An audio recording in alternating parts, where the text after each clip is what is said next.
রাষ্ট্র তুমি কবুল করো। আমিন তুমি আমাদের সবাইকে কবুল করো। আমিন আমাদের বিজয় মিছিলকে কবুল করো। আমিন আল্লাহ রাসূল যেমন বিজয় মিছিল করেছে, ধ্বংসাত্মক করে নেই, আমরা কাউকে মারবো না, কোনো ধ্বংস করবো না, আমাদের জাতীয় সম্পদ আমরা নষ্ট করবো না। আল্লাহ তুমি আমাদেরকে কবুল করো। আমিন আল্লাহ তুমি আমাদেরকে কবুল করো। আমিন আল্লাহ তুমি আমাদেরকে কবুল করেছো। আল্লাহ তুমি আমাদেরকে কবুল করেছো। 18 বছর ধরে আমরা জেলখানায় বন্দী, বাংলাদেশের এই ভূখণ্ডের ভিতরেও আমরা ছিলাম জেলখানায় বন্দী। আল্লাহ তুমি আমাদেরকে মাফ করেছো। আল্লাহ তোমার শুকরিয়া, আল্লাহ তোমার শুকরিয়া। আল্লাহ এই ছাত্র জনতা তুমি আবাবিল পাখি হিসাবে এই 24-এ তুমি পাঠিয়েছো।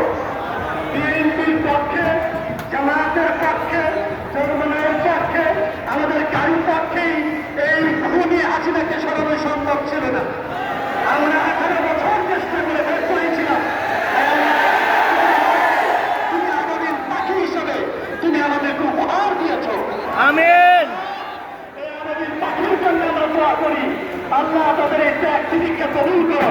আমিন তুমি তাদেরকে ওমর রাদিয়াল্লাহু তাআলার উপর কবুল করো। আমিন তাদের চরিত্র দান করো। আমিন দেশের কল্যাণের জন্য তাদেরকে একদিকে সৎ, একদিকে যোগ্য, একদিকে আদর্শ নামাজি পরহেজগার বানিয়ে দাও। আমিন শাহজালাল শামাতুলের এই দেশ, হাজী শরীয়তুল্লাহর এই দেশ, আল্লামা সাঈদী সাহেবের এই দেশ, শাইখুল হাদিস আল্লামা শাইখুল হাদিস আল্লামা আজিজুল হক সাহেবের এই দেশ, মতিউর রহমান নিজামী আলী হাসান মুজাহিদ সাহেবের এই দেশ, সকল শহীদের এই দেশ, বেগম খালেদা জিয়া, প্রেসিডেন্ট জিয়া রহমান আল্লাহ সবাইকে তুমি কবুল করো। আমিন تقبل منا كما تقبلت من عبادك الصالحين.